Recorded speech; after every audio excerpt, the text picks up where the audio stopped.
So, next up in the Fast and Furious marathon is The Fast and the Furious Tokyo Drift. This movie is the one with the longest title, and at this point they were starting to do subtitles. They had basically totally gotten rid of the numbers until later. Released in 2006, they decided to just go for without any of the cast that didn't really want to return. Vin Diesel was super duper not into the idea, until, of course, the ending of the production, where he went, well, I wanted to make another XXX movie, so can I do that? And they went, if you star in this Fast and Furious movie, and he's like, okay, but like one scene, though. Because of this, there is the, at least, connection at the ending there, so this movie wasn't just, you know, one of several many sequels that are just using the name.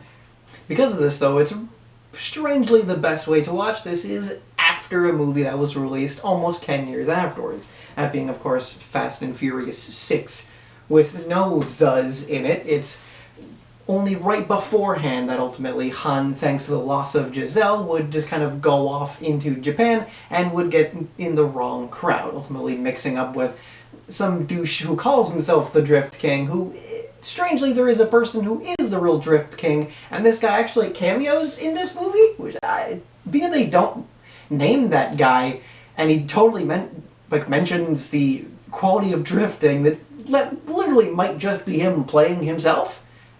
And I kind of like that idea, strangely. But without context of Fast and Furious 4s through 6, this of course being made before either of those three, you really only know Han as possibly the other character from Better Luck Tomorrow. This, of course, being made by the same exact director who had hopped on after no one was really as interested.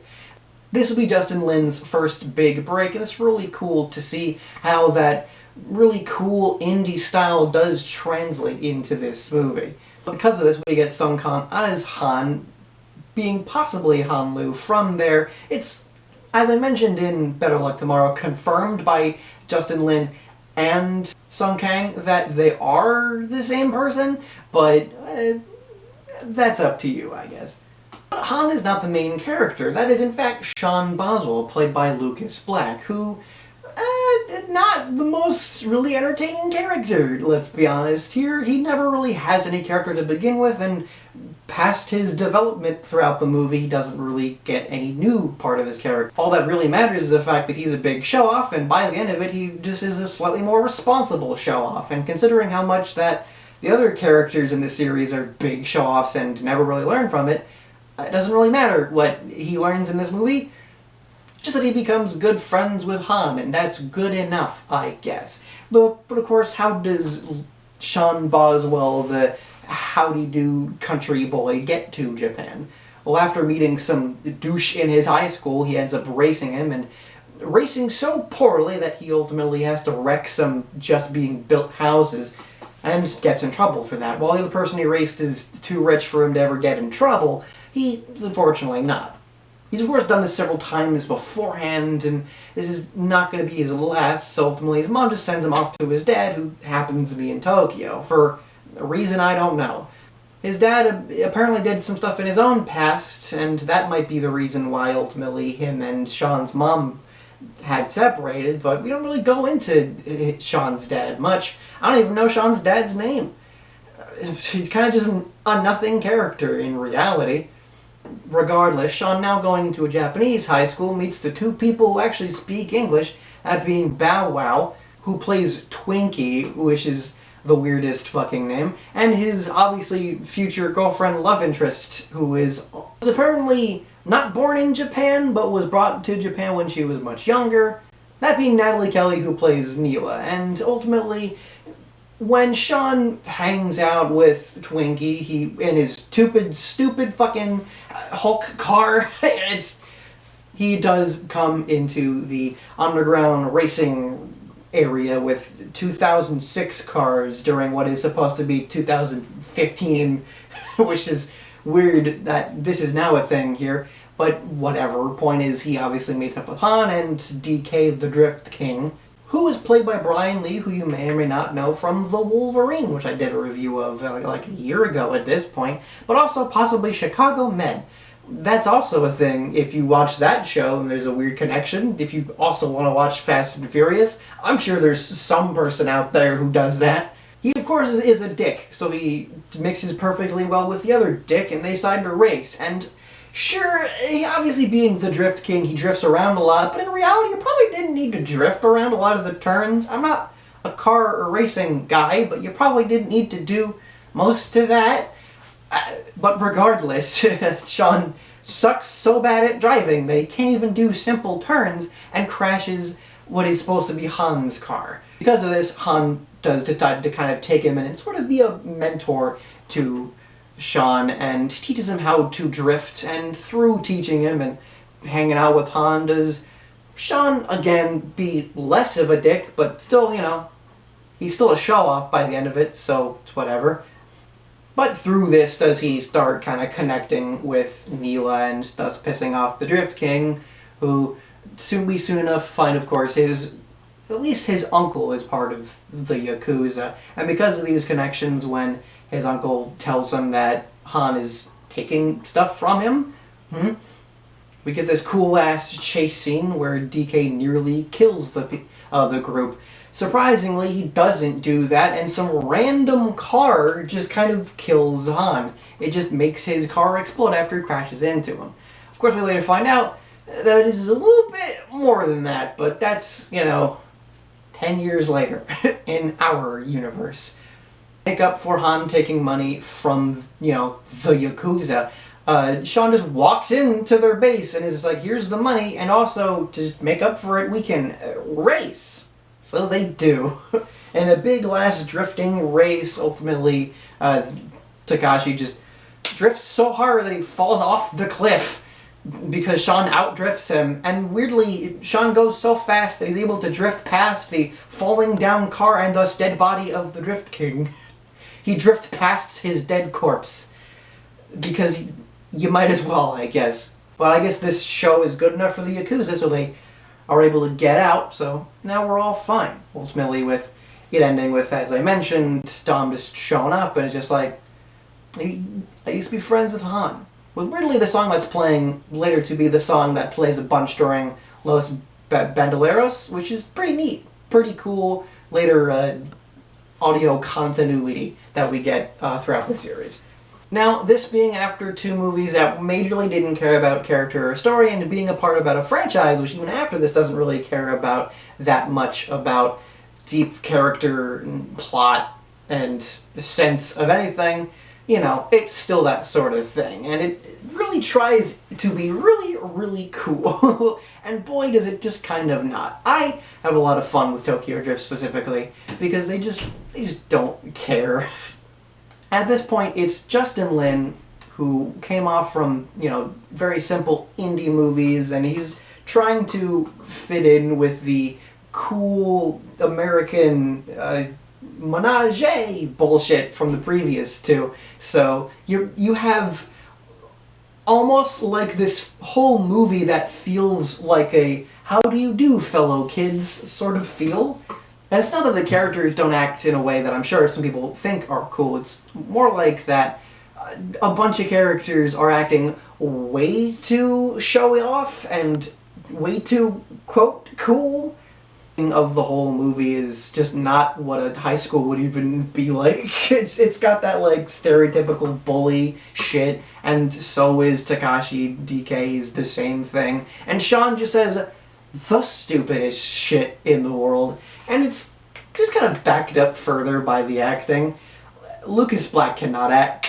He's terrible. He's so bad. But because of that, and Bow Wow, and the rest of the cast, you just have a bunch of people just saying shit they clearly don't want to say, but trying to pretend to be cool while saying it. And it's so dumb. And it's that on top of this relationship between Sean and Han is just non-existent. I mean, it's better than Sean and Neela, I already forgot what her name was. But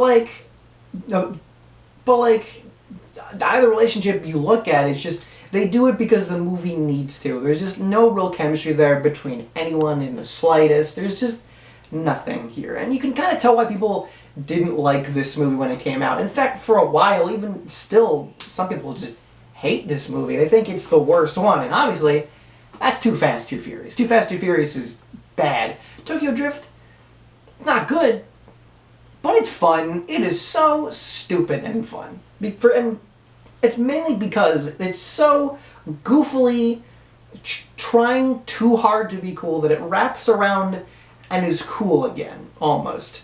Furthers that is the fact that it's constantly, there's pop songs of multiple types, especially from the Teriyaki Boys who sing the main theme, which I do not know whether or not they say the word dick in the middle of the chorus. I'm pretty sure they do. But there's a reason why I constantly listen to these songs, is because they're just so weird. They have that same vibe to them of you're trying too hard to be cool that it's almost ironically cool again.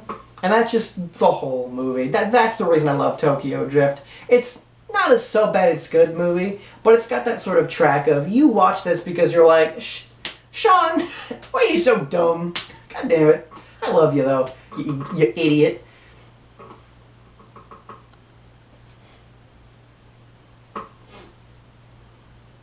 Because of that, I would say it's better than Too Fast, Too Furious. That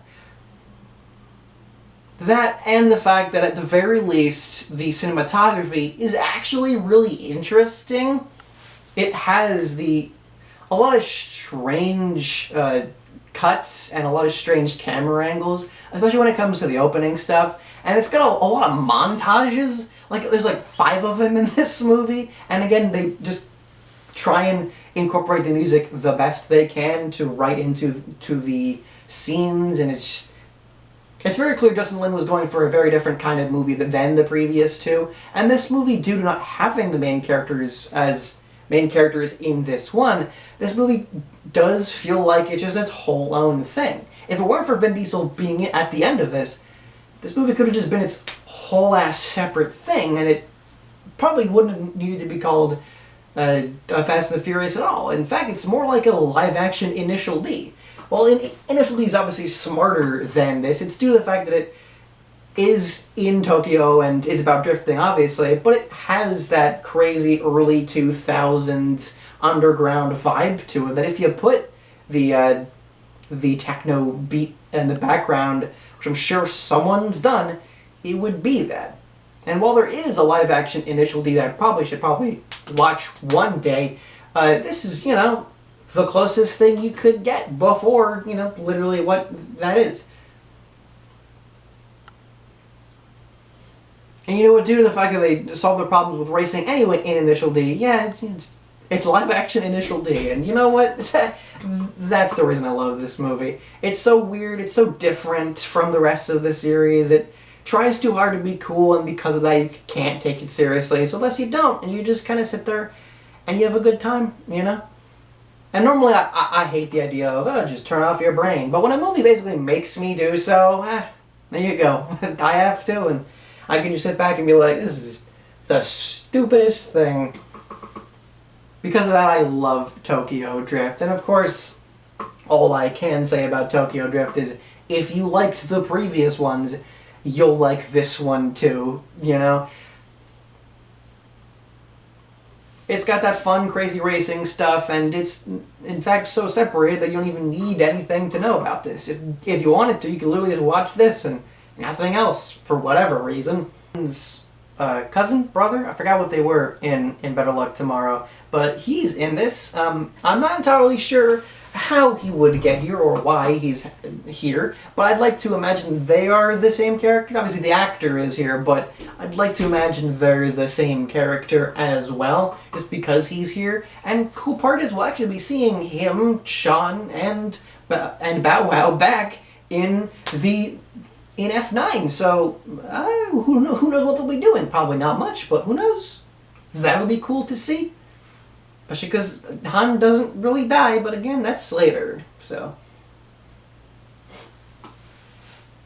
But speaking of later, the next movie we'll be talking about, depending on how you're watching this will either be the mentioned Los Bandoleros alongside Fast and Furious, because they got rid of the thes for whatever reason, or of course the movie that explains who was in that car and being Furious 7, where they decided to both get rid of the thes but also the fast and the and for some reason. So if you like this review and you want to see anything else, then you can definitely subscribe. I got those movies coming up soon, and you are more than welcome to watch any of the other Fast and Furious reviews or any of the things I've done on this channel. Do you like Tokyo Drift, or do you think it is in fact the worst Fast and the Furious movie? Well, then leave that stuff all in the comments. I definitely love to talk about these movies and where people think they are in their own rankings. But most importantly, stay good, stay safe, and don't be an asshole.